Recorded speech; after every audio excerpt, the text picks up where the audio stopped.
I pledge allegiance to the flag of the United States of America and to the republic for which it stands, one nation, under God, indivisible, with liberty and justice for all.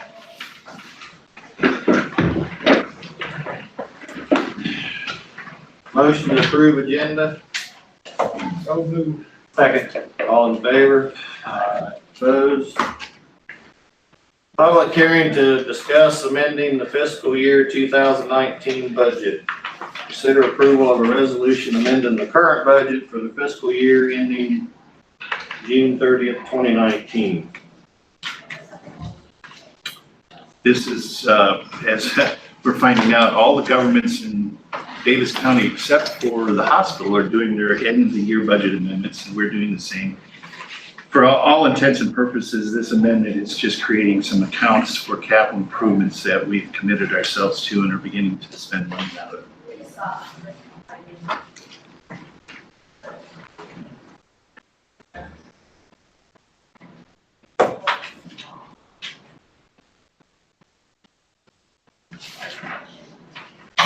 So it's rolling the 2 million over.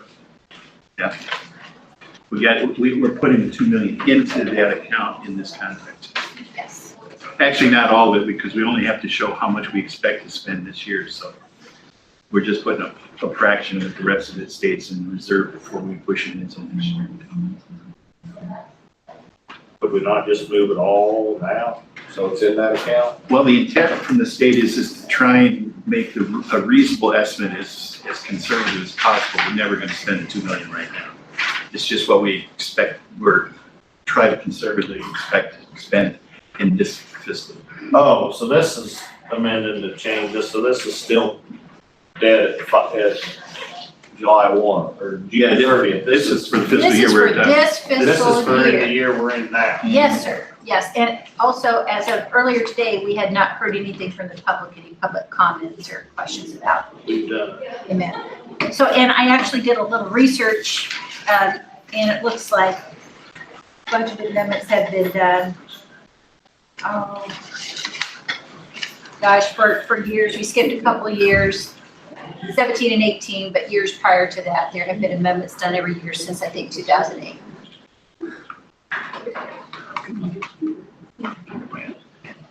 So we did everything posted to have the public hearing tonight, is that, or is this, we did all that? It's in the paper the week of May 1st. We have proof of publication for it. So need a motion to open the public hearing. Who's open the public hearing? Second. All in favor? Aye. Is there any comments from the public? Have you received anything, Sandy? No, we haven't. Motion to close the public hearing. Move to close the public hearing. All in favor? Aye.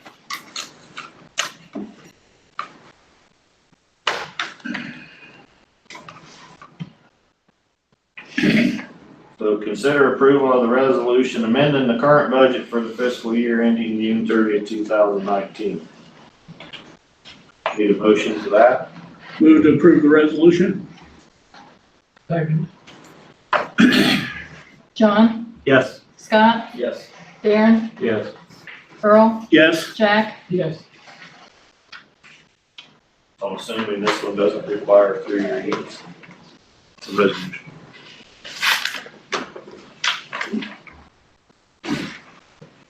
Public hearing to discuss an ordinance adding chapter 126 to the code of ordinances of the city of Bloomfield entitled RAGBRAI Miscellaneous Permits. Motion to open public hearing. So moved. Second. All in favor? Aye. Opposed?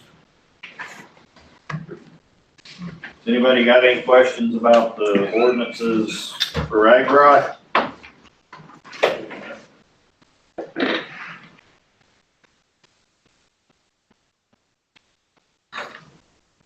Have you got anything written? nothing written. The only comment I received is from Brian, and he wants to hurry up and get this passed because he has people waiting on permits. Yeah. All right.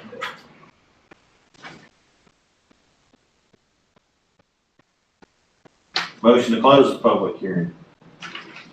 So moved. Second. All in favor? Aye. Opposed? Consider approval of the first reading of an ordinance adding chapter 126 to the Code of Ordinances of the City of Bloomfield entitled RAGBRAI Miscellaneous Permits. Motion? Move to approve. Second. All in favor? Aye. Opposed? Consider waiving second and third reading of an ordinance adding chapter 126 to the Code of Ordinances of the City of Bloomfield entitled RAGBRAI Miscellaneous Permits. Motion? So moved. All in favor? Aye. Opposed? Brian, you sell permits. Chief, you got any updates? No, just the parking that they did by the ball field there. I think everybody this week's been real cooperative and, I think we got everything squared away as far as, parking there. So They were still parking in the grass Monday night. I saw that.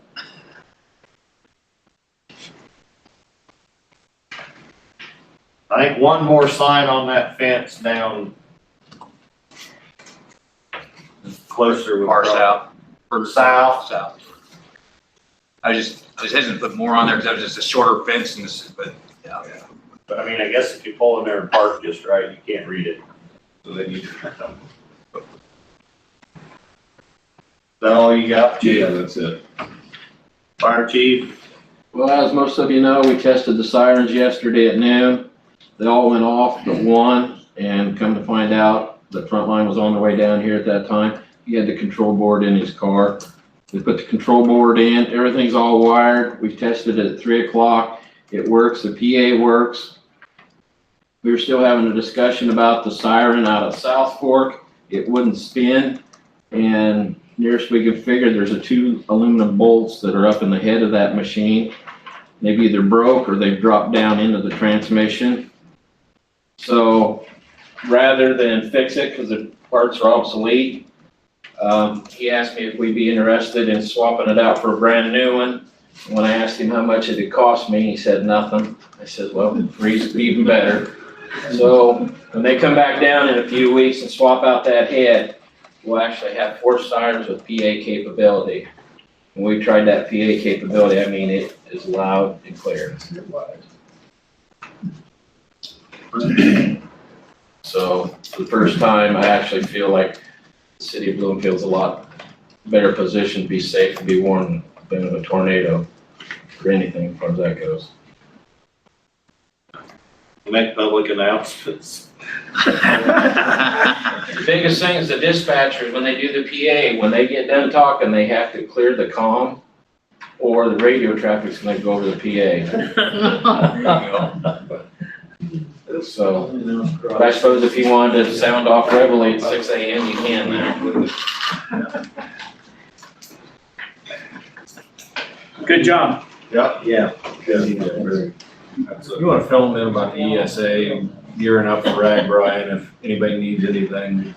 The ESA had their meeting Tuesday night. They're getting stuff gathered up for RAGBRAI. There's an ambulance, service care ambulance out of Vice City that runs with them. So they'll be the paramedics and medical team with the bicycle riders.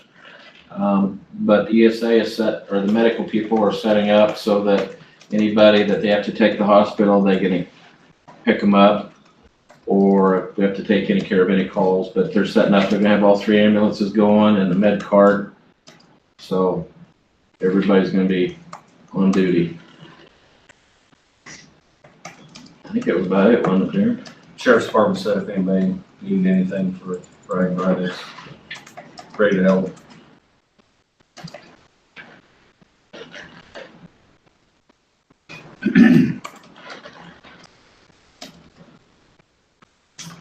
Nobody else from the other departments. See, does anybody, Main Street, is anybody, is there anything from Main Street to report? I don't, they had a lunch and learn here yesterday, I know that. Tammy was out last week with her mom, so I don't, and I haven't talked to her this week, so I don't know other than the lunch and Scenic learn. byway bale thing, I've seen quite a bit about it, where they're wanting to do some big round bales on the scenic byway, decorate them. There's they're wanting to do like 50 of them or something like that, so. That's For us in- next week. For us in town, it's coming down Route 63 to J40 and out of town. They're coming across the top, Drakes Hill Road, and then come down and then out 40. So, but they want to do these bales for like 100 miles. We got a couple yards that we could bail and get a couple yards. Maybe one right on the corner. I think Taylor did talk to Taylor today. The pool was supposed to be filled this week, but of course it's, behind because of the construction. So they're hoping to be filling on the 25th. So they're going to fill on the 25th. We're supposed to have a pool party on the 24th. We still can. Yeah, just won't be stupid. So we're gonna, probably worse to go over and help them next week. So we'll be over there first of the week, helping them get ready for that.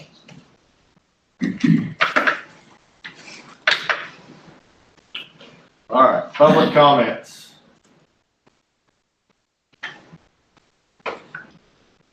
Consent agenda. Approved council minutes, May 2nd, approved council minutes from May 9th. Move to approve. Second. All in favor? Aye. Opposed?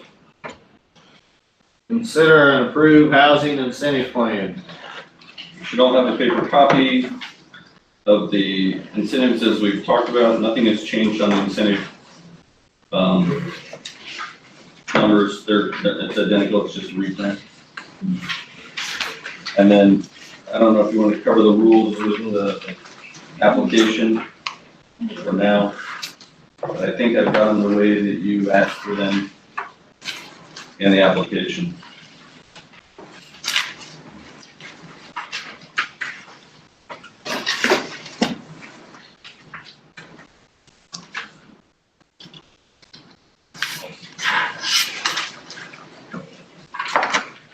So motion to approve the incentive plan.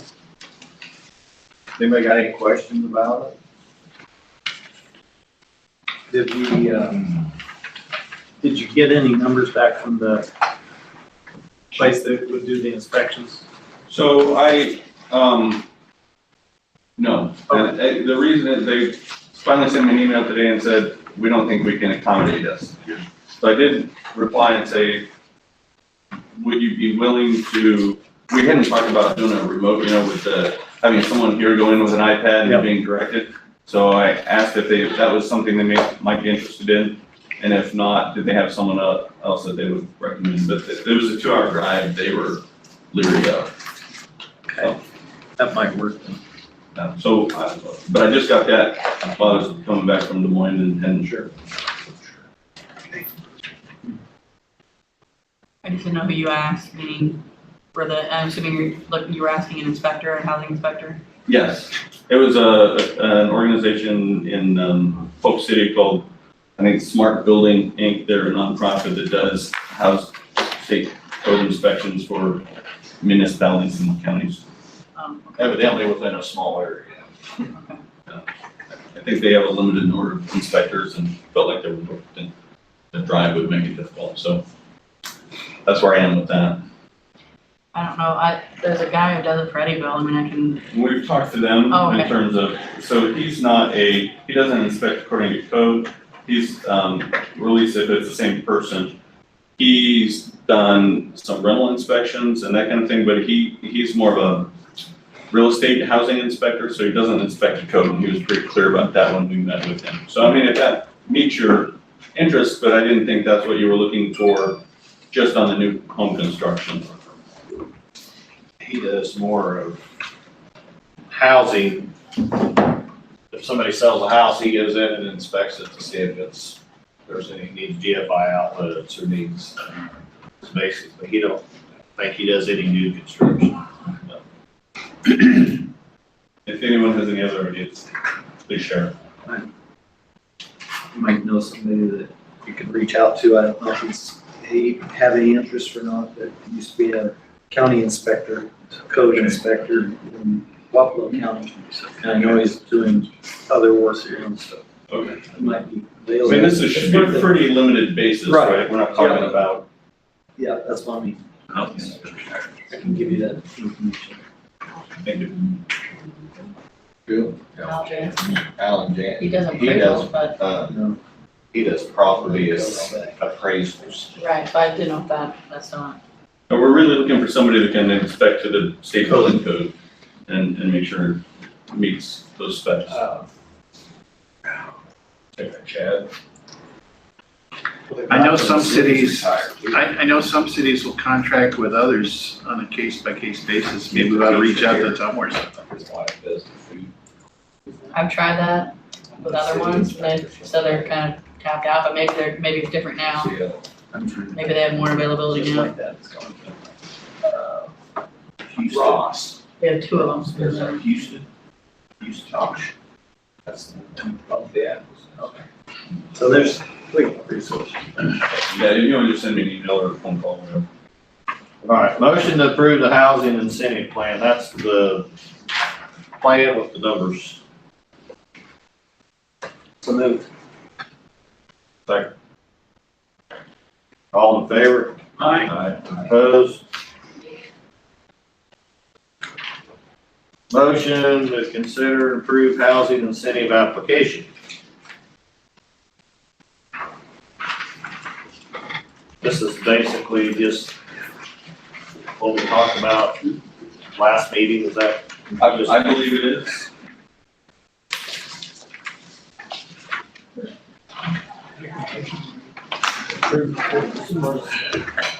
We talked about it. Is there a second? What's the cutoff date? So If you have a certificate of occupancy issued after January 1st, I know we talked about it. 2019. I didn't see it on here. it's on number 6.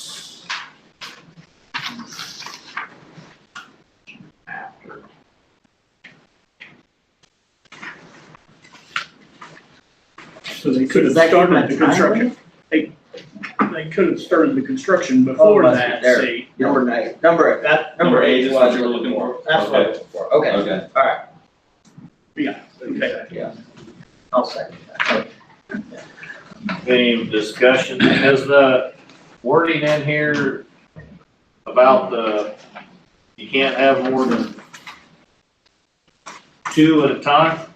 No, I figured we can just, I mean, I can add that if you want. I was figuring we'd just approve no more than 2 for anybody at any one time. And then that gives us the flexibility if we talk, like we talked about at the end of the year. You got I remember, didn't we decide you didn't have to be a contractor, or you got contractor license number and federal tax ID number? So I got mixed notes on that, so if we want to scratch that, that's fine. I had it both ways, and so if you want to do away with that, that's an easy change. Well, I mean, I don't see that it has to go, but it may not be a required in case we're gonna allow. Okay.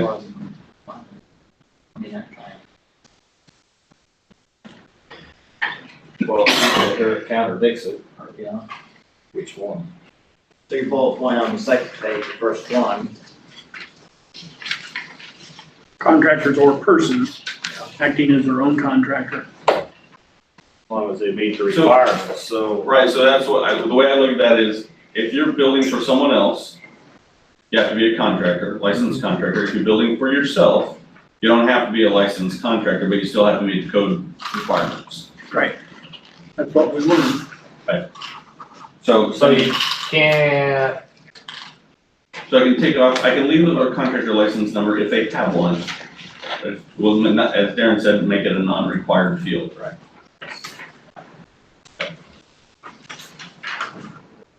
Is that the way you understand it? Yeah. Okay. so will all this be put into a resolution or, I mean, is this, Do we need a resolution to approve it if they're approving this? The application and the, I'm just asking if we need a resolution, Is it gonna be part of, it's gonna be part of the ordinances? it's not gonna be an ordinance. Okay, then no. Application process, then say. Yeah. Just developing a program. I just was checking to make sure that we covered all the bases. We got a motion and a second to approve the application and the process. All in favor? Opposed? Consider and discuss procedure and appointment of committee to fill council vacancy. I had an idea for this process, just throwing it out there.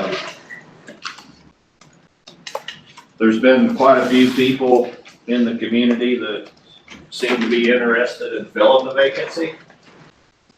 I thought maybe it'd just help in that process if we had a committee of a couple and did like an open interview session. Open discussion. Open, I mean, just bring them in, you know, have it for 3 or 4 hours one evening and just let them come in and ask them 4 or 5 questions, you know, yeah. You know, give them 10 or 15 minutes to, I thought you were gonna say $10 or $15. just give them a little time, you know, why are you interested, you know, what's your goals, you know? And I thought maybe it would help us with the process, because if we got 8 or 10 people, how else are we gonna get it Narrowed down. narrowed down? Yeah. I think there's 8 or 10. I know there's 3 at least. I know of 4, and they're probably not I think I know the 3 you're talking about, and they're not the 3. Okay. And I don't know that they would all come to Yeah. this. I just thought it would, and there may be people out there that, you know, would have Others interest. that would come to the meeting. Yeah, if you I mean, put- if somebody shows up to the meeting, that would be interested at some point. I mean, they would show some interest. It's just an idea. I talked to Heather about it a little bit, and she would give us some guidelines as far as questions, because there's a lot of questions you can ask. Right.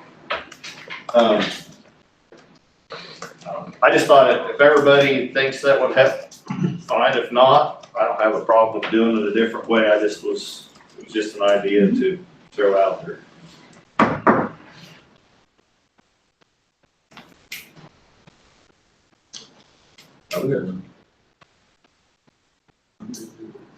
I'm sure you're good with it. Except we may appoint you on the committee. That would be the, And, yeah, it'd be open to anybody, obviously. yeah, I mean, we'll put it in the paper. That kind of falls into the next one. Oh, Yeah. But I mean, we'd put it in the paper and give them, you know, maybe set it for the 2nd week of June.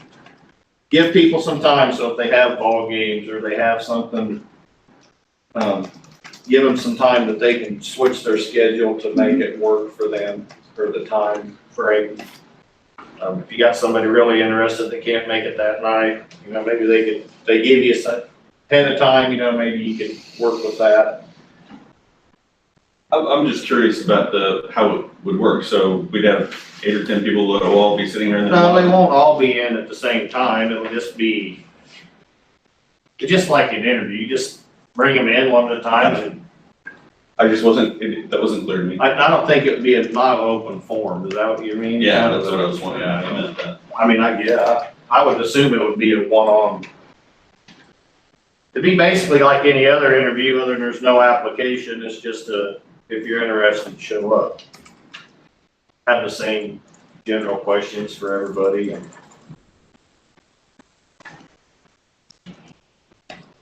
make sense, don't make sense. I mean, it's probably different than it's ever been done It's different. before. Because in the past, we've looked at who was out there, who was experienced, who ran for the office, you know, and you went to those people and said, are you interested in filling this slot? Either yes or no, and you appointed them. We've never had to have an election in the years I've been on the council anyway.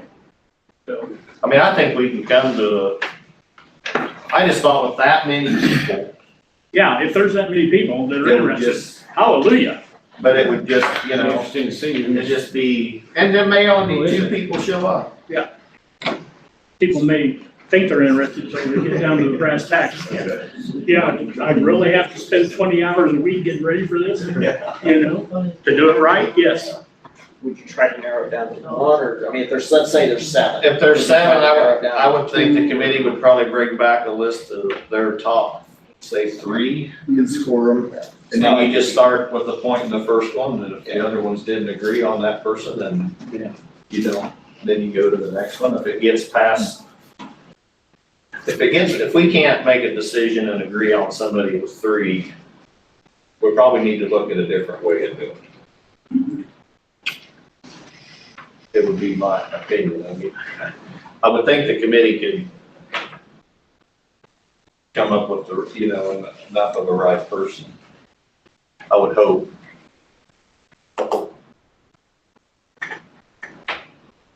So is that everybody interested in trying it, see if it works? Sounds good. Gonna go right into B then. Well, yeah, I gotta appoint the committee. I'd like to appoint Jack and Scott to the committee.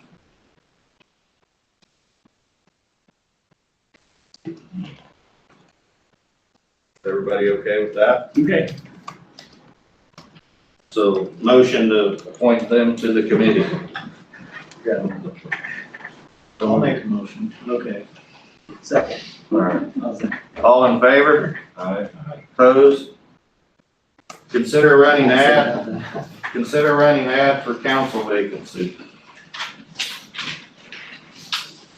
Yes? Yes. Yes.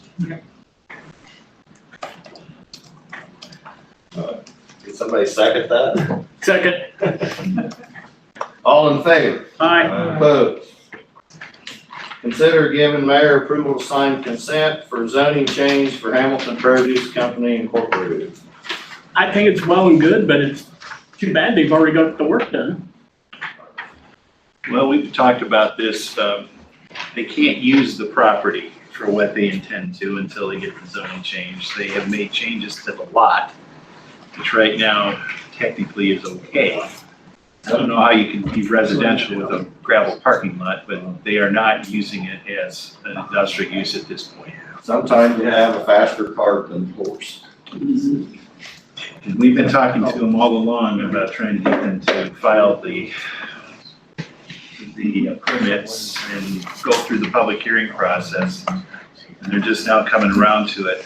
What's being asked of you tonight is actually the city's representation in that zoning process, that we would be amenable to the change, given the fact that we are an adjoining property owner and we have standing as to whether we object or support that. This isn't an approval, this is just to put the signature behind the city of Bloomfield. That's on all these correct. lines to allow them to go forward with the process. That's correct. But they still have to do with P and Z. They still have to do some more, and I'm supposed it'll probably come back to us. Yes, it will. Got a motion to have me sign all these? So moved. All in favor? Aye. Opposed? Consider approval of contract extension with Cadmus. So they were supposed to be done by the end of this month. They got shorthanded this spring, and so they asked for another month to extend the contract through the end of June. Doesn't affect us monetarily, does it? No.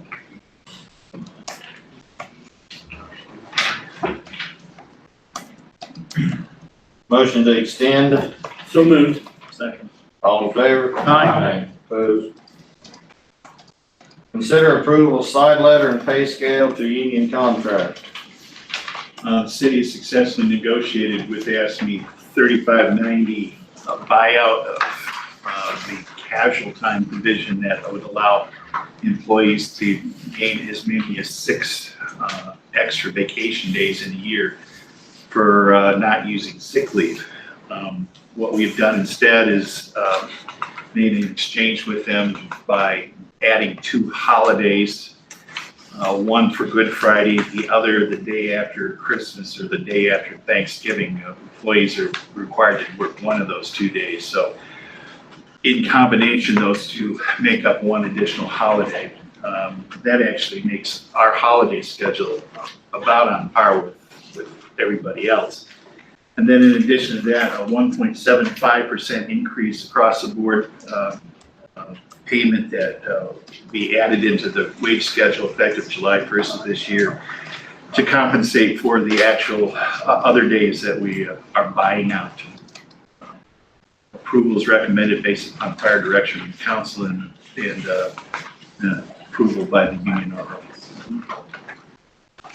I'm not being funny, but the one wage that was, you remember there was a mistake in the one wage? No, yeah, we Did fixed that that. get fixed Oh, too? yes, we did. That was fixed a long time ago. Well, I just was, No, I know. it'd be a good time to do it if it didn't get done. Oh, we fixed it a long time ago. All right. Motion to approve, So moved. all in favor? Aye. Opposed? Discuss noise ordinance. Says, So we're at that point where you guys need to give us some direction on how you want to handle, if you want to make any changes to our current noise ordinances. Right now, it just talks about, I don't remember, I didn't pull up the exact language, but it basically says if it's a nuisance right now, then, so it's a subjective measure, right? There's no decibel limit and there's not specific time limits other than the Sunday morning. So as you know, we've had several complaints this spring. So we'd like to get your feel on whether you want to add a specific decibel limit that you don't want exceeded, or if you want a time frame on when those decibels can't be exceeded, or if you don't want to do anything. what's the Sunday time frame? I need to pull it up. I'm sorry. If you don't mind kind of having some other discussion, I'll pull it up.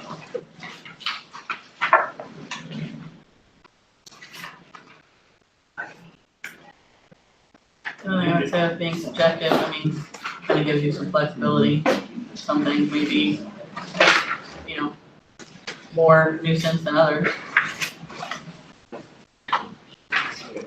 You limit yourself. So don't put on a specific time or specific decimal or? just I was if talking about the it's decimal. annoying. I was talking about the decimal, I think that'd be bad for them, Communities I work in very specifically is set decibel reading at nighttime 70 dB. From 10 o'clock to 6 o'clock in the morning, and that was debatable at 6 o'clock where they want lawnmowers going at 6 or 7 or 8.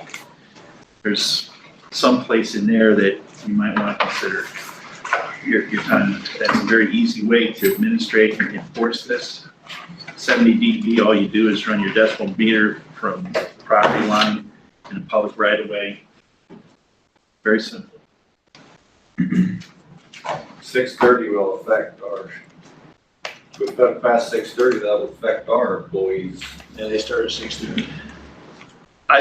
As I say, 6, 7, 8, I mean, I'm depends just- on your circumstances. Or it's probably 7 by the time they get the equipment out here, but I'm just saying that. You can make an exemption in the case of municipal work. Yeah. No. That's pulling favorites. And the Sunday morning, just as memory, I don't have it in front of me, was, when church is out, then you can start mowing. I thought it was till noon. Yeah, that's somewhere in there. But my other thing on Sunday is there's also Sunday evening service. Yeah. That's affected the same way.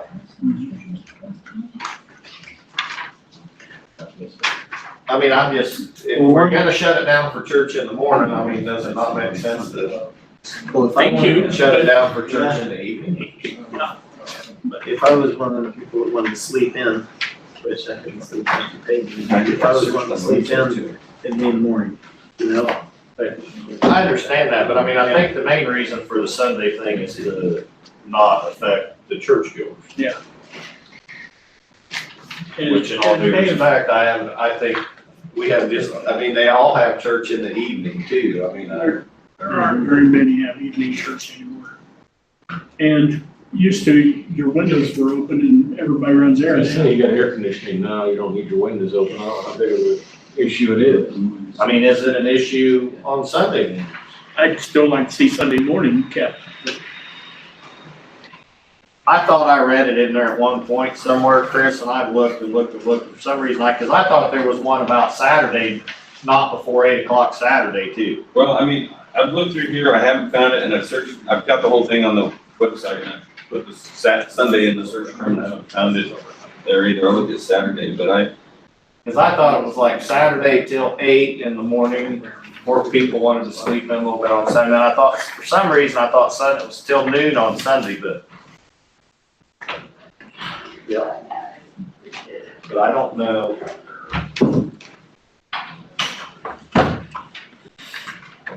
Do you want to do a little more looking? We'll come back to that. Okay. We'll come back to the noise ordinance. Consider approval of temporary Class B liquor license for Main Street. Move to approve. second. All in favor? Opposed? Aye. Approved claims as presented.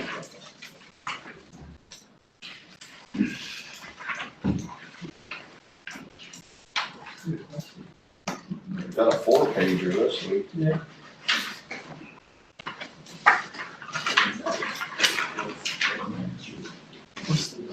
Oh, they're gonna set up something, I suppose, for irrigation would be. Oh, irrigation. RAGBRAI. I don't know, because I think the only thing during RAGBRAI is, Irrigation. yeah, the only thing during RAGBRAI is the grain bin is gonna be the only place, and the businesses that already serve. Okay.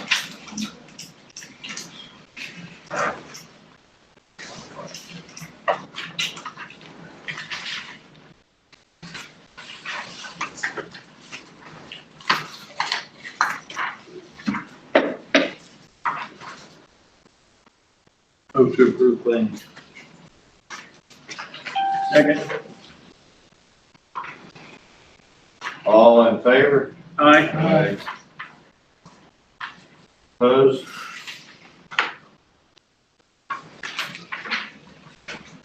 Public comments? Mayor, can I just come back to the noise ordinance? The premise of using decibel reading, is that fine? It's just a matter of determining hours? I think the decibel thing, yeah, I mean, I think we need to set some decibel, we just need to make sure that we don't set it too low, but we don't want to set it too high. 70's probably that area.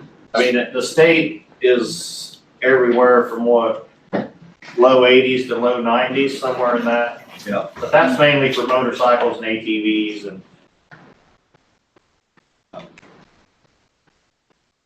Yeah, I think we're mainly just trying to figure out if we've got any teeth in what we already have for the wind to, but the 70 level, if we did that 70 level, would that be for all times? No, that would be nighttime.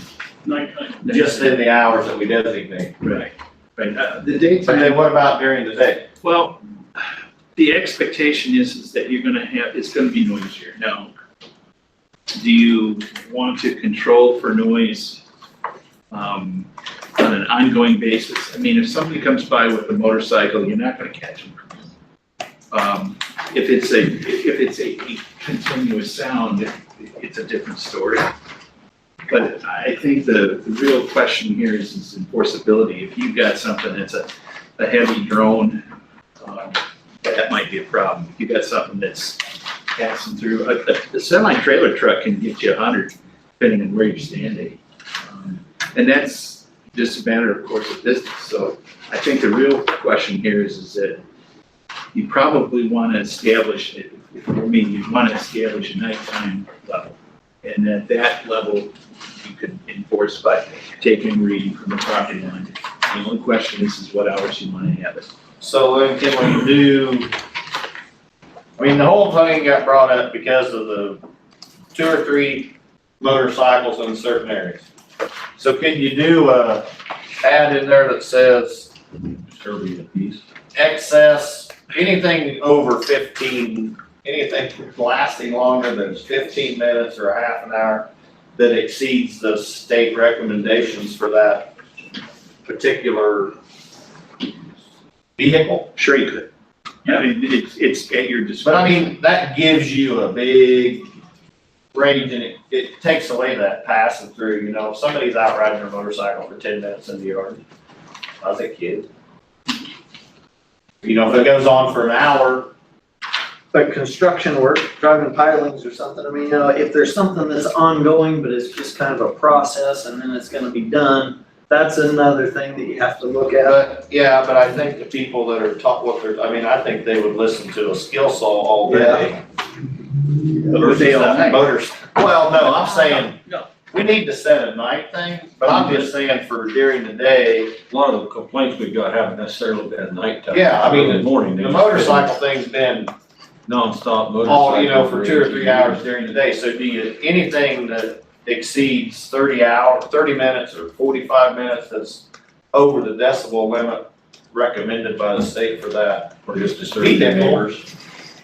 Okay. I mean, we can establish a baseline of quiet time. We could also then say, you know, during the daytime, there are certain other standards that you want to have be met. What time do the lights start flashing, at 11? I believe 11 to 6. Shut off at 6? That'd be a good time. We're gonna be start Kind of late. late, 9 to 6. I wouldn't go, I don't think past 6 o'clock in the I morning. was thinking 9 to 7. I like that till 8 o'clock on Saturday, Yeah. and I like till noon on Sunday.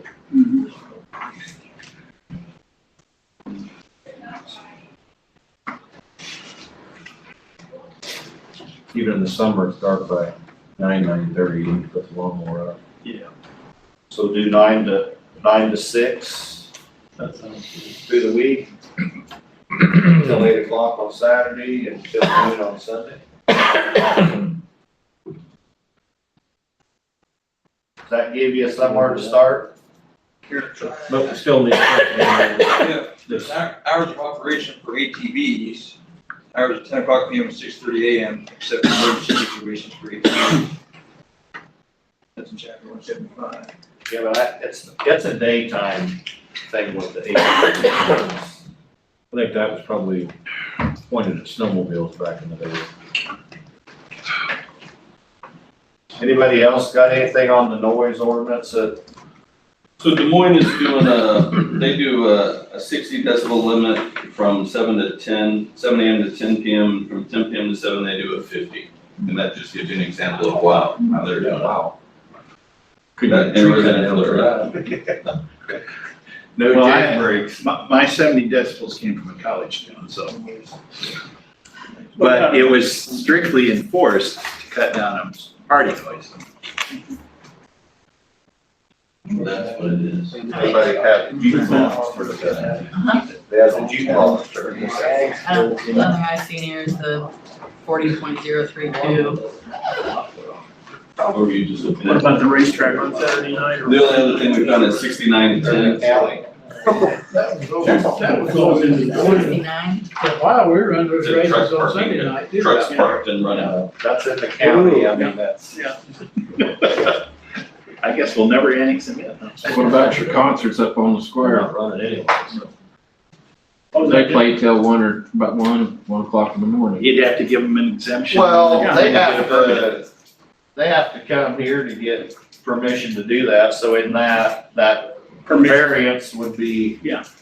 I don't know, permission probably ain't the right word, but they gotta get a permit or whatever to do it, so in that would be the variance for the exemption to that. If we okay them, so we know the loud is gonna be loud. They'll be on weekend anyways. So could you restate those hours just one more time, make sure I got them? And you're talking about 70 decibels, right? 9 PM to 6 AM. Yep. And then on Saturday, 8 AM? 8 AM, and on Sunday, Noon. noon. Okay.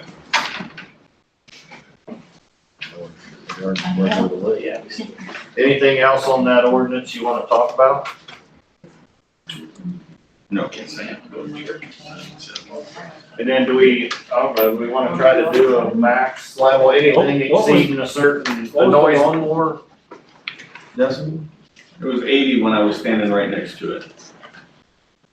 So I mean, people won't be able to mow before 12 on Sunday. Right, which I think was the intent, Okay. from what I'm hearing.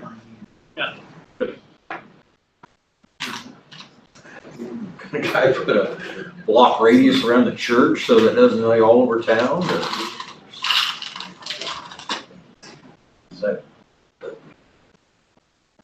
You know, that's pretty popular time. I kind of paid attention the last couple of weeks on Sunday drive, and I've only seen 2 or 3 people mowing on Sunday morning. It was rained all week and that's the only day that you're gonna get dry before you get your yard mowed. Then your neighbor will probably be glad you did it and not say anything. I guess, I don't. Crystal double bidding, lawn grass. You're right. And noise. And, Like with my mother. No, that's noises. The only thing, you'll just get a letter from Chris. Chief, you got anything else on the noise ordinance that would benefit anything on your side of it?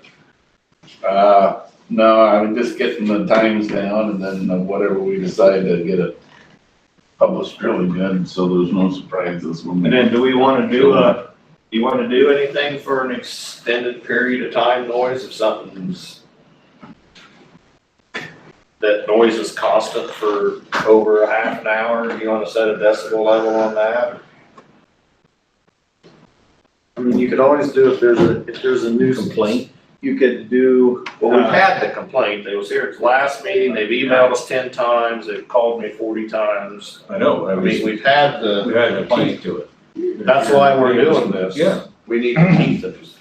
But rather than putting the timer or decibel level on it, just say if you're disturbing your neighbors, you're disturbing the peace.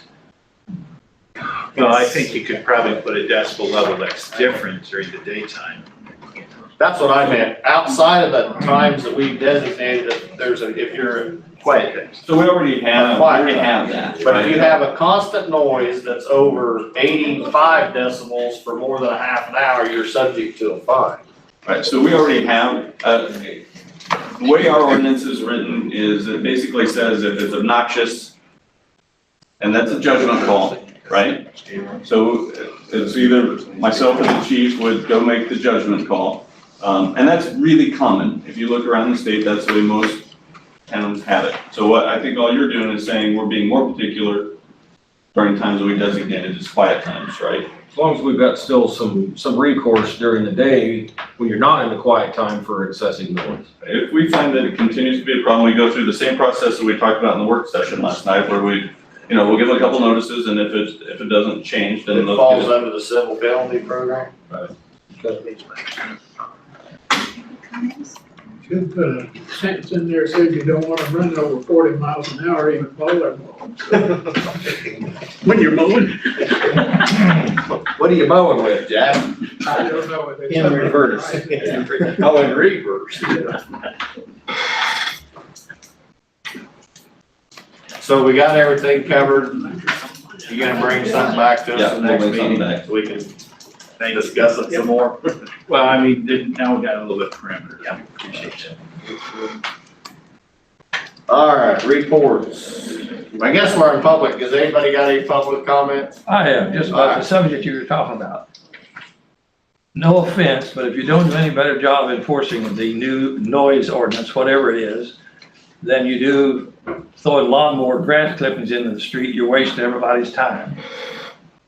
And number two, it's a lot more irritating to me as a citizen of Bloomfield to listen to barking dogs all day than it is a Harley Davidson for 30 seconds while they're going down the street. And I don't know how you enforce that because there's no decibel level on the barking dog, but I understand we've got ordinances on the books for that, don't we? Yeah. I don't want you to quote specifically, but I mean, if you're going to create a new ordinance that you expect to enforce, this grass clipping thing just drives people crazy. number one, it's dangerous for motorcycles and bicyclists. It's like riding on ice. Yep. It's very dangerous. Well, I think It's we- like loose sand around the corners. And professional lawn care people who make their living mowing lawns are some of the worst offenders. Yet they call themselves professional lawn care people. Well, the problem isn't that we don't have the ordinances, there's no teeth to it. I don't know what the problem is, Gary. Well, that's what we're doing, is establishing a civil penalty. Well, maybe we ought to look at the grass clippings in the street while we're looking at the I think motor that's code, already- noise ordinance. I don't know. Yeah. Does that fall under the same civil It penalty does, thing? yeah. I think what we need to do is just do a better job of enforcing what we have, because what we have isn't that far out of line, we just haven't been enforcing. There hasn't been any fine What, penalties to it. yeah, I might even give them a warning. There's a warning process. There's a warning process, but we But the second time, then it's gonna cost them some money. Yeah, we went through that in our work session last Okay. week about Okay. the penalty and how it works. Give them a warning, then we give them There's a a. verbal, two written, and. verbal, written, and That's a then a lot. ticket. That's a lot. You guys are Yeah, but the nice. fine is $500, so. Well, That's scary, don't it? Yeah. I'll get some. Well, if you don't care, dog, we'll just skip the second process for you. Yeah, just 1 to 5 with me is okay. It is a problem though, guys. It's a safety thing with the lawn mowing. Seriously. Yeah. And plugging up the sewers, as we know. One of them was mowing down there across the street from me this morning, and I saw when he got done with the yard, he took the swipe up and down the gutter and picked up what he blew out in the street. I just blow mine back on my lawn with my lawnmower.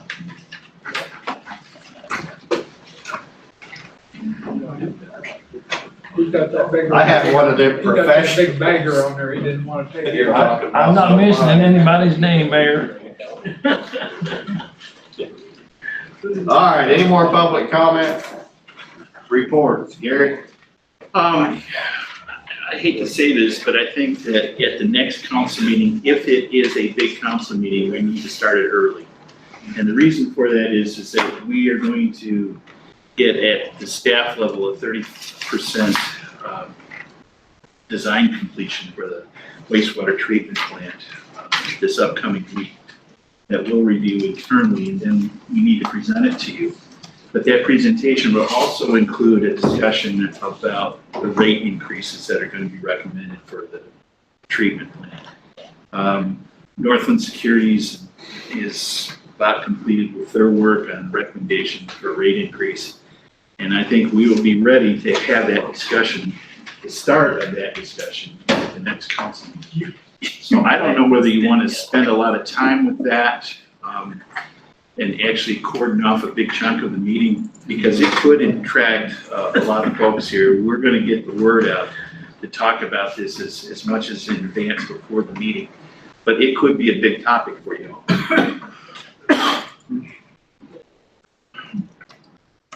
It'll be on June the 6th.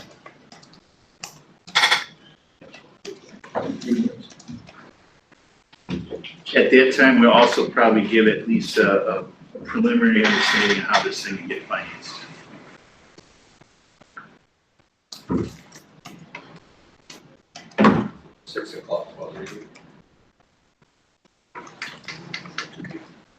We don't care. High five. 6 o'clock, okay with you? We'll have the next meeting at 6 o'clock. Other than that, please recognize that this is now, after tonight, a 3-week gap. We got an extra Friday or extra Thursday in the calendar every day, so we got a little time off. Give me time. Special. Give John some extra work. Special. Yeah. Now it's Brenda's time to talk about finances.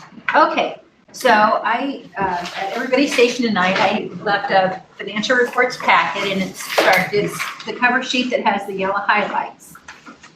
So you can pull that to the side and then walk through, oh gosh, what do you have? 22 pages there. All right, so I could talk about this a long, long time, but we'll try not to take all night. All right, so we'll just stop. What you're looking at are the financial reports for April 2019. You got page numbers circled in on the pages. So the first page I want you to look at is pages 1 through 3 are your balance sheet. And this report gets generated by our software system. And most important to look at there is your bottom line. I've got it highlighted on page 3 for you. We want to be able to match up numbers all the way through here. Okay. Item number 2, cash report. That's on pages 4 through 6. And this is a report that I put together. And it takes out the lines that have zero balances, and it's put together, I think, in a nice format where I hope it's a little bit easier to read.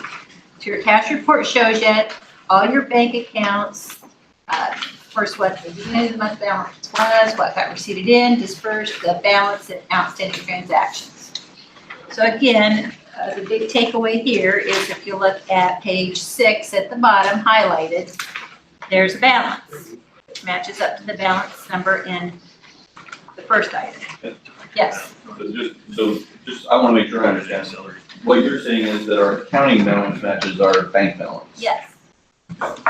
And that, you gotta be sure everything balances all the way through. All right. Now, item number 3, this shows you the bank cash report that gets generated by our software system. And you can see it's a little bit more lengthy and not quite as easy to read. It's got a lot of zero lines in there that so far no one has been able to help us take out. All right, and again, important to match up that bottom line number on page 10. Okay, now we look at pages 11 and 12. All right, we call this our treasurer's report. And we looked at this for the month of March a couple weeks ago. So you see you've got all your funds listed, the name of the fund. And again, you've got your March 31 fund balance, April revenue, your year-to-date revenue. Then you've got a column that shows you what revenue is budgeted for the fiscal year 19, and then what % we are of what's received revenue. Then we've got our April expense column, a column for the year-to-date expenses, where we are % with expenses we have budgeted. Every month or so, we'll have an amount for liabilities. And then you've got your balance at the end of the month for each fund. And again, if you look at page 12, the bottom line highlighted, that verifies that the numbers are continuing to match up. Okay. All right, and then page 13, what is it? Page 13 and 14 are what the system generates. And it's important, you want to be able to see what your system is generating. So no one is creating numbers. That's why I provided both of them for you. Okay, 15 to 17 are system generated reports where you've got revenue. And then 18 to 20 are your expenses. And I use these reports to pull together information that goes on pages 11 and 12 that, 11 and 12, that treasurer's report that I create. Okay, then we see the pages 21 and 22 are the system generated function report. And I'd like you to be looking at this report each month. And it looks a little bit different to us because it is broken down by function. And when we work on the budget is set up, items are budgeted by function. And earlier in the meeting, we approved an amendment to the budget, and that is done, again, by function. And so we want to watch all year and be sure we're not going over 100% on the function. So the first function is public safety, the next is public works, culture, and rec. So those are numbers we need to be watching that percent extended column each month. I'd like us to really keep an eye on that as we move forward. So that was a lot of papers. So next month, my goal is to be able to put these out to you in the council packet, so you've got the electric version to look at. We can save a lot of paper there. But I thought it was important to have the paper in front of you tonight and for you to see the information and see how it works together. And I hope the sheet that I typed up is a little bit helpful as you take a look at the information. All right, so I've got some bullet points that I wanted you to know. We talked a little bit earlier about Cadmus, and that's a sustainability grant. And that work was submitted for payment on April 25th. And I corresponded with Brad this morning, who's at Area 15. And he says it is taking anywhere from 3 to 5 weeks from the date of submittal, which is April 25th. So today would be week 3. So we're looking at getting that payment of $79,000 anytime from now until the 30th. And it will come as an electronic deposit. We're watching for that excitedly. April receipts did include property taxes of $400,000. And then we receive our disbursements from the county the 15th of each month. So on the 15th, we received $71,000.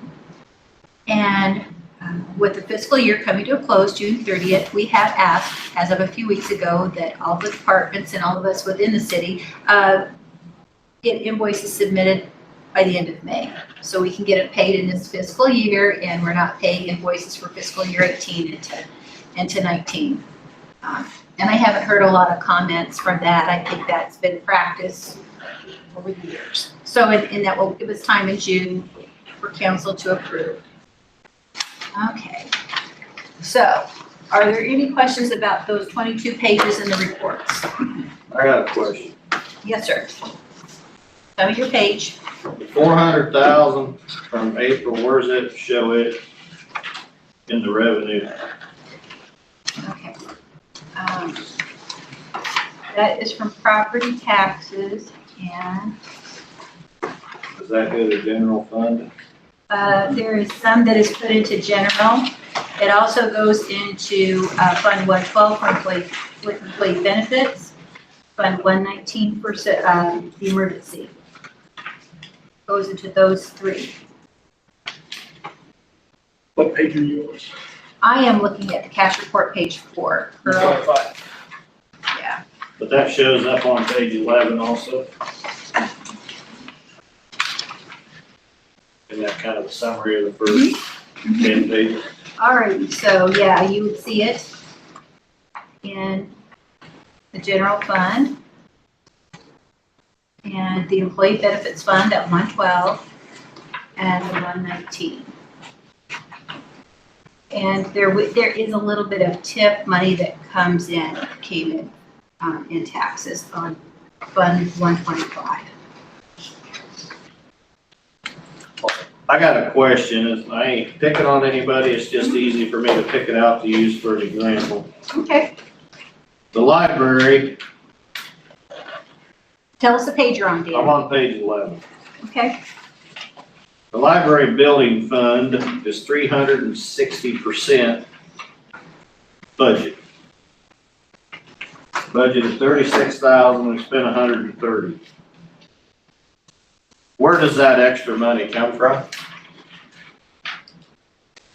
Over the budget that I'll have to take a look at that, I mean, Dan. shouldn't that budget been amended to allow that to And happen? we did do, part of the library was part of the amendment that we did. But it should be done before we spend it, not after we spend it. This is the situation they understand it with the library, is that when they put their budget together, they had not put into their budget the county portion of revenue that they would be receiving during this fiscal year. And so that is part of the amendment we did. I'll have to take a But look at this a little I'm just closer. asking, Yeah, where did who come up with the 100,000? Did we just pay the bill for them and they let them do whatever they want, or is somebody No. responsible for this? That was coming out of their contributions.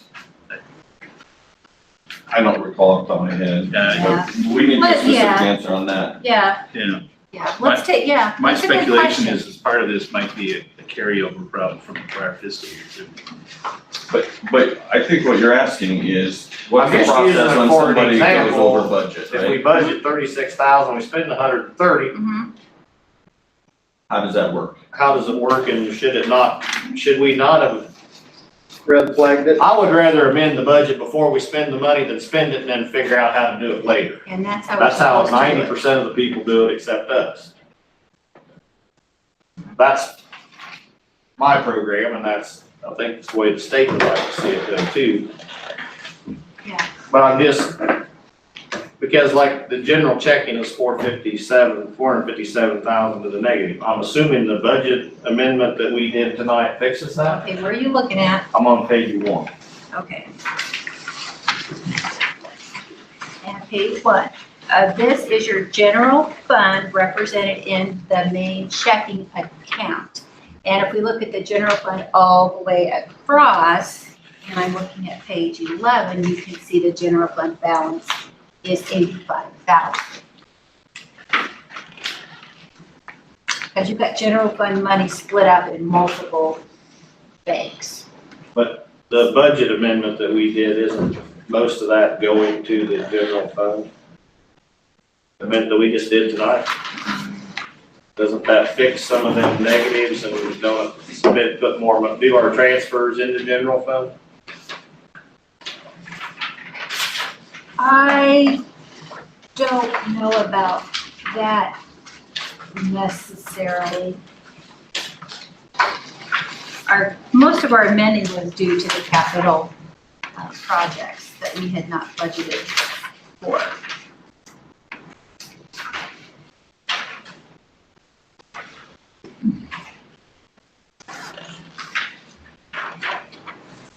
Well, the last time we did a budget amendment, they put it out on a sheet, where it was coming from, where it was going, and what it was for.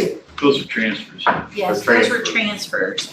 These are not, our budget amendment is not for transfers. But the budget amendment is basically the sheet that you send them saying that we made the transfers for the budget. Which you're referring to. Well, if we don't, what's the budget The amendment budget for? amendment is saying that we We spent more money than we should in some, And we and we also didn't received spend as revenue. many as we did, and we moved the and we're money not to. gonna, the budget amendment saying, we had changes in what we budgeted for revenues and expenditures. And we are not raising taxes because of that. So if we're in excess, then we're relying on the fund balance that But we're then we not. So also- that's what the amendment. But you also have to send that in at the end of the year to show your balance is balanced. There is an annual financial report that is done That's done in November. later in the fall. The budget amendment that we're doing right now just explains areas where it's only about expenditures, it's not about revenue. And the reason for that is the state wants to have on record where you anticipate or where there are expenditures that are gonna certainly happen that exceed what your budget is all about. It doesn't deal with the revenue side. But why does that show a year-to-date balance of negative 457,000? Because in the checking, the balance sheet, this is showing each bank account and the fund that is represented in that bank account. So you can see in that bank account, the total of it is 2.7 million. And it's made up of all of these funds that are detailed there. So if we would line up all of these bank accounts, and I would add up the general fund balance in each one of my bank accounts, I would end up with 85,000. So This the is, general fund represented in our checking account is, yes, a negative number. We can keep, if we want to keep everything positive, I think we have transferred some money in order to earn some interest. And so. probably the way to explain this is, this checking account you see here, funds for all of these accounts is one checking account. Okay? So there are positives and negatives throughout here. But if we start looking at the other accounts where we have money for the general fund, as Brenda says, is you look at it across and you'll find that in the context of the general fund, we're 85 to the good. We're positive in other areas. A lot of that's due to the fact that we move money to get higher interest earnings. This account right here, this checking account that you see, it isn't just the general fund, it's all of these checking accounts is actually one account. So what we're doing is that we're managing our cash flow in a way that allows us to get higher interest earnings. And at the same time, we're grouping all of our operational money on a monthly basis out of this one account. Yes, So we're not 500,000 overdrawn, we're just No. 500,000 to the negative on our paper. on our Yes. paper, yes, that's the way to Yes. explain it. And we're 85 to the good in the general fund if you look at all of our accounts. But that particular account, just on paper for our records, we're negative. For the general, For yeah. the general, but as far as the bank's concerned and all that, we got 2 million in that account. 2.7. Yeah, the first number on page 2, at the top of page 2. Yeah. You add those all up, you got 2,750,000 to the good. And I'd like to, get back, a few minutes ago, we talked about, let's keep on top of things and let's be doing our amending before rather than after. And that's why this report it's the very last report that is in the packet. This pages 21 and 22 is going to be, this is the tool that we will use to track that. And this is what we see, and you can look, if we look, start again, public safety is the first category there. And if we go over to the column percent expended, you can see that right now, it's at 86.33%. And at April, that's 83.3% of the fiscal year. And you can go down there and see areas. Now, within each one of those functions, we can have an item be over. The bottom line cannot exceed 100% at the year end. So this is the tool that we use to watch.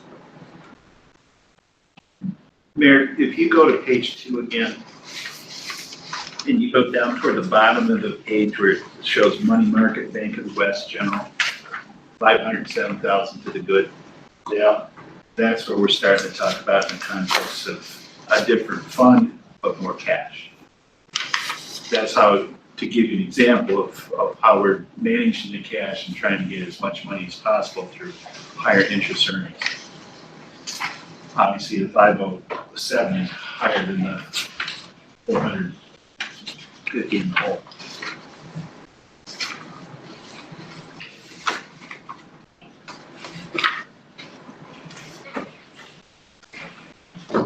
And this is why I think it's going to be also really important that you get these in your packets so you have a chance prior to the meeting on Thursday night to take some time and go over these. This I information. need you to look at my settings, because I'm not getting about 90% of what Sandy sends out. Okay. You do that as soon as you It must be on my end or something. Okay. Because I'm not blaming anybody for anything, but Okay. I'd like to move us on. I also slid in another set of sheets that are titled Bank Statement Review. And this is something I'd also like to see us really dive into as we keep going forward. And I have here in front of me the stack of bank statements and reconciliations for April. This is the bank statement and the reconciliation for our checking account. That's over 100 pages long. All right, so again, I put it out here for you to take a look at, and let's get thinking hard about this. So there are 8 bank reconciliations to review. That represents 19 bank accounts plus 4 CDs. And Ideally, the bank statements and reconciliations will be reviewed within 30 days of the statement end date. And of course, a review process works the best when it's done timely. All right. So I think a great goal would be if we could have these statements reviewed during the week of the council meeting before the actual meeting. And I know I had a chance to send Dan. It took a little bit longer this time to get statements reconciled. There were some things I really needed to take a close look at to see if there was a time we could work through this. And I've also talked to Mike Podliska, who's our CPA who does our audit, and he says this would absolutely be a good idea, as a review process certainly allows for better internal control. And he spoke about that when he did our audit review with us. We're a small office. Anytime we can add any extra piece of someone taking a look at things is great. So he thought maybe, of course, some of the smaller bank accounts, a couple of minutes to take a look at. And what I did is I took some time this afternoon, and I thought, okay, if we look at the bank statement review page that starts with the Success Bank account number 141 Super Now, in our software we call that Bank 3. That's the big bank statement. And I thought, if somebody's going to sit down and take a look at this, what are things that they need to be looking at? So I came up with a one-page checklist to just go down there and look at. We don't need to take an hour, but just as someone scanning it, and Mike, the auditor, and I talked this afternoon, yesterday, about ACHs. It used to be everything was written by a check and paper, but things are by ACH. So I thought, if somebody's looking at the statement, I've tried to outline what they could expect to see. And so if anything's out of that ordinary, we need to take a look at.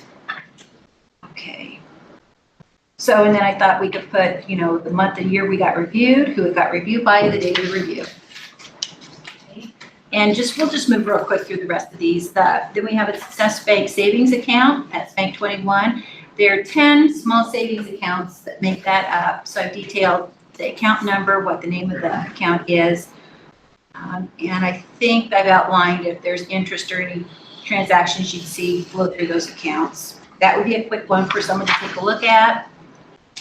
The next page has 2 accounts listed on it. Again, those are smaller. That would be just a quick review. The one at the top, the Business Pro, has 2 transactions each month. The one at the bottom is our 5-star money market account, where we've got money there growing interest. Okay, next page shows 2 different items there for Community First Credit Union. We've got the top half shows that we've got 3 accounts there for someone to take a look at that receive interest quarterly. The bottom half of the page shows that we have a money market there that gets monthly interest is the only transaction I see. Then we have our account at Bank of the West, which is a money market plus that gets monthly interest. You've got an account at First Iowa State Bank that gets monthly interest, and then I detailed on the final page the CDs the city has. So I'd like us to really dedicate some time to thinking about this and then actually getting it done. And not looking at adding any more to the 20 hours already y'all are doing the preparation for the meeting, but let's figure out how we can put this together and get going. This is important for what we do. You guys have worked hard to get the city in a good financial situation we are, and let's keep it that way. This will help with doing our due diligence. So. Any questions on that? Thanks, Brenda. Good job. You're welcome. All right, so what do we want to think about bank recs? We want to be ready to go? Does somebody want to hop in the office tomorrow and look at April and get approved through them, or we got to kick it off in May and be ready to go, or? John raises me. I will keep, it will not go away. So you can all be thinking. I'll give you till tomorrow, and then we'll Start assigning, that's probably the best way to do it. Okay. Just start Let's see, assigning. that sheet that had 2, I'll take that one. Oh, many of those, and I don't think altogether, if some, maybe a half hour, and it's gonna take longer, maybe the first time going through them, and we probably should each one of us taking a look at different accounts each month, but just keep an eye on. That's part of what all of you are here to do. That's all for me.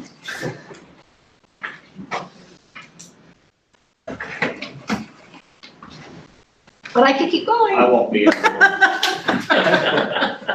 What, Mayor? I won't be in the. Oh my God, you said you would be in tomorrow. I was gonna say, what time? Okay, maybe Monday.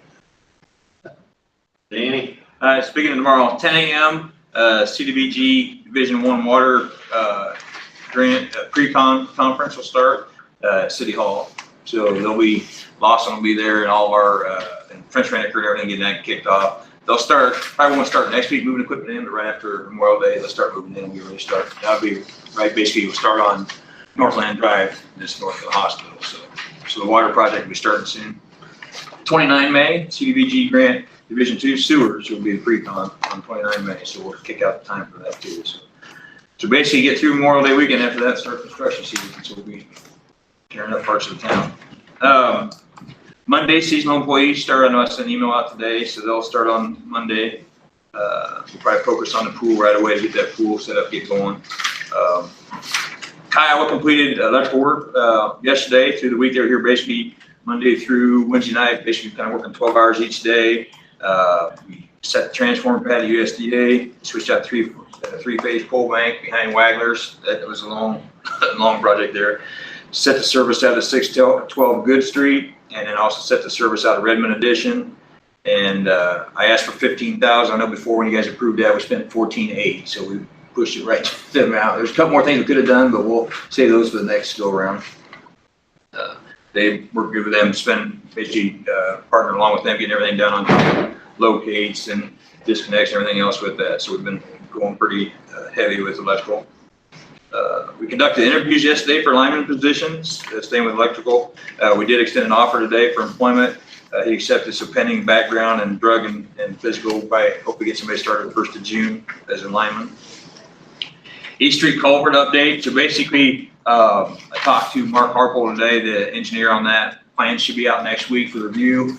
They're going to come down. We want to walk that again, so I'll be contacting the construction company, and we'll end up going to walk that. There is some issues with the sewer and water. We're just going to walk through that and talk about that process and come up with some ideas and what we're going to look at doing. So I guess I don't want to talk about that until we see everything where we're at on that. So, but I definitely know we're not going to start by June 3rd. I'm pretty sure the contractor knows that too. But so we'll come up with something on that. North Street, our plan is to accelerate that. So what we're waiting on right now is survey. So the survey work we come and do on that. We're also going to ask them to do survey part of the exit for the the cemetery, IWF cemetery. We're going to bring in that exit there too. So I don't know if anybody's got a chance to look at it. If you go just east of the pond, is there at the cemetery? There's a paint mark on the center of that, basically where the pond's at. That's where they're looking at possibly doing an exit to come out to help with that cemetery driving. So accelerating that, we're looking at possible end of summer around August, maybe getting into letting that and start construction right away on that and try to do that before this year on North Street. So we do have a plan to do some mediation prior to that too. We'll work on that as soon as, again, we get done with the pool. We're going to get in there and clean it up, do some patching, kind of get it back opened up until we get it there. But other than that, we also did some painting around, of course, out here at the parking and everything else there, and some other stuff. So, subject to questions, we've been working. Just, we need to get this ordinance changed. Correct, and I talked to Sandy about that too. One of the issues, we have a lot of other parking issues around. So if you guys have some other because I know that ordinance is a lot of that parking stuff in there. So if anything else we want to change, I know you talked about changing the side. So we want to kind of put all this together so we do one change and add and delete or whatever we want to do. So instead of just changing them one at a time. So I know we talked earlier, it was last fall, talking about some of the school parkings was wrong or different or times. We want to get all that adjusted too and put all that in there. I hope we get back to doing some patching too. Yep. Yeah. Oh yeah. You need to end every sentence with "and fixing potholes." Yeah, I'll tell you. They do, they actually got it on their agenda. I mean, I've had, was it Friday, Adam and Lisa around me, so they're almost all taking turns right now, so we're getting out there as much as we can and patch, we work it in as we can, but we'll hit it hard, for sure, in the next couple weeks and stuff, so, but, yeah, we're due. And just, if we can get something done and another one pops up somewhere else, we're trying to get on there. It's that rain, if we can get that rain going, we'd be, it's good. Just, Don't wish that too loud. Yeah, I know. 2 years without. I know. Yeah. We just need a happy medium. just to put a finer point about North Street, I talked with Larry Stevens this afternoon, and we are truly trying to accelerate and do North Street this year. Hope to have a bid out in August so that we can try and catch this project at the end of the construction season. But if the number comes in way too high, then we'll have to make a decision at that time. As much as it is taking care of the surface of that one block from Madison to Columbia, there is just as much concern about the underground storm sewer that leads out to Route 63 and in fact across 63. We don't know exactly how the stormwater management's happening there. We know that that has a contributing factor to the deterioration of that one block of North Street, but we know that working on North Street is going to be as much a storm sewer project as it is a resurfacing project. So this kind of thing is going to be a little bit more comprehensive than people might normally expect. Larry was also talking to me today about perhaps finding some asphalt alternatives to some of the areas where we have concrete to lower our cost. To see if he can bring down the cost of on a per block basis, which right now is estimated at $250,000 for concrete, to see if we can reduce it by 35% with some asphalt alternatives. But it will require some grinding, particularly at the curb sides, and an overlay on top of concrete. We still have to fix holes, patches, tear out rotten concrete. So it's not going to be just, oh, by the way, we're just going to throw some asphalt down. We can't do that. So that's going to be part of their engineering work that will be the broader scale one beyond just those. A lot of stormwater intakes need to be redone around town. You're looking about $4,000 a piece on those. We have at least 20 that need like almost immediate attention. So we're gonna have to get into the cycle. Larry told me that today, and I go, well, I don't know if we have all that money. We might have to do that over 2 fiscal years, but right. We got there's just a lot of fixes that have been neglected for a while. Anything else? Andrew? And fixing potholes. Fix some bottom. I know we talked last week about the process for nuisance notices and citations and that sort of thing, but prior to that, I sent out several notices for lawns and some other nuisances that I'm trying to get addressed. And I know at least some of you have received phone calls about those, at least a couple of those residents that responded to you after they got my letter. So I just kind of want to talk through it a little bit. And I want to tell you a little bit about the process, how I'm looking at it, as opposed to, I know it's important that we're fair, that we follow the ordinances, and that we do it fairly. I'm not going out and hunting down, I'm not just trying to pick on people. I'm usually responding to complaints that citizens have made, or something that's just glaringly obvious when it comes to nuisances other than lawn cutting. I had one person that is clearly operating a business in their yard and on the premise, and our ordinances don't permit that to happen, right? And they pointed out, well, there are other businesses operating in garages that clearly aren't supposed to happen. And I guess this is how I'm looking at it, is if I've had a complaint and it's obvious that something's happening there, those are my high priorities, right? I know there are knick-knack shops and whatever that are happening in garages, and if it's contained, it's not my focus.